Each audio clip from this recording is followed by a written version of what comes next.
আমরা চাচ্ছিলাম বিডিআর হত্যাকাণ্ডের বিচার, আমরা চাচ্ছিলাম জুলাই হত্যাকাণ্ডের বিচার।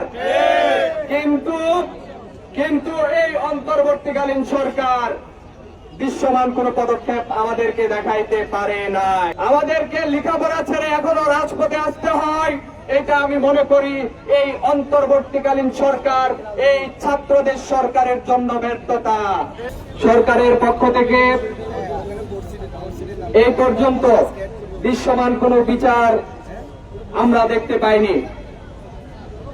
বিচার দেখতে পাইনি, শুধু তাই নয়, আমরা দেখতে পাচ্ছি আওয়ামী লীগ, যুবলীগ, ছাত্রলীগ তারা এখনো প্রকাশ্যে বিভিন্ন জায়গায় বুক ফুলে হেঁটে বেড়াচ্ছে।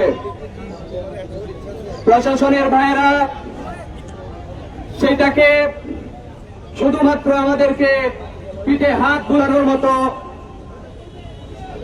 বুলানোর মতো আমাদেরকে আসামি অ্যারেস্ট করছে, ছাত্রলীগ যুবলীগকে অ্যারেস্ট করছে, আমাদেরকে বোঝাতে চাইছে যে তারা কাজ করে যাচ্ছে।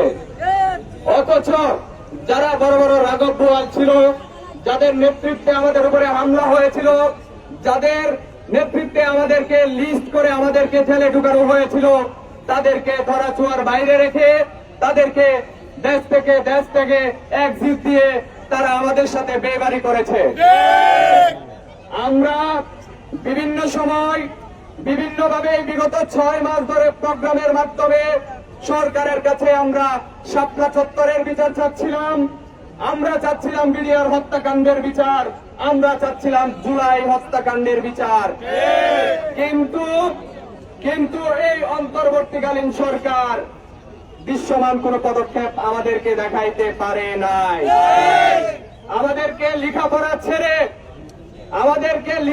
ছেড়ে এখনো রাজপথে আসতে হয়, এটা আমি মনে করি এই অন্তর্বর্তীকালীন সরকার, এই ছাত্রদের সরকারের জন্য ব্যর্থতা।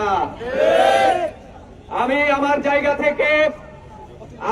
জায়গা থেকে এই সরকারকে বলতে চাই, আপনারা যত দ্রুত সম্ভব এই শাপলার হত্যাকাণ্ড, বিডিআর হত্যাকাণ্ড এবং জুলাই হত্যাকাণ্ডের বিচার করে তারপর আপনারা সুস্থ একটি নির্বাচনের ব্যবস্থা করুন এবং দ্রুত সময়ের মধ্যে দেশের যেই প্রান্তে, যেই জায়গায় গর্তে আওয়ামী লীগ, যুবলীগ লুকিয়ে আছে, তাদেরকে প্রশাসনের মাধ্যমে বের করে আনুন। অন্যথায় ছাত্র জনতা মবের দিকে চলে যাবে, তখন আপনারা ফিরাইতে পারবেন না। কোন বিচারের দাবিতে আজকে আমাদের সমাবেশ? আমরা বিডিআর হত্যা এখনো সুষ্ঠু তদন্তের মাধ্যমে তাদেরকে আইনের আওতায় আনা হচ্ছে না, এর প্রতিবাদে আমাদের সমাবেশ। এবং এখনো যারা ছাত্রলীগ, এখনো যারা রাজপথে বিভিন্ন ধরনের গুজব ছড়িয়ে এবং মবজাস্ট্রিমের মাধ্যমে আমাদের ভাইদেরকে হত্যা করতেছে গোপনে, তার প্রতিবাদে আজকে আমাদের সমাবেশ।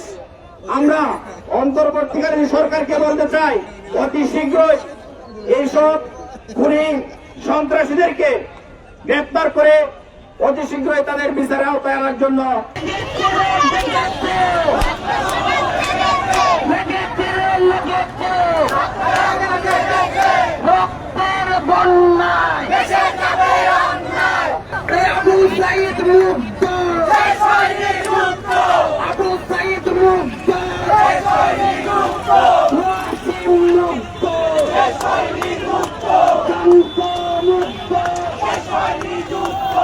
Mundo!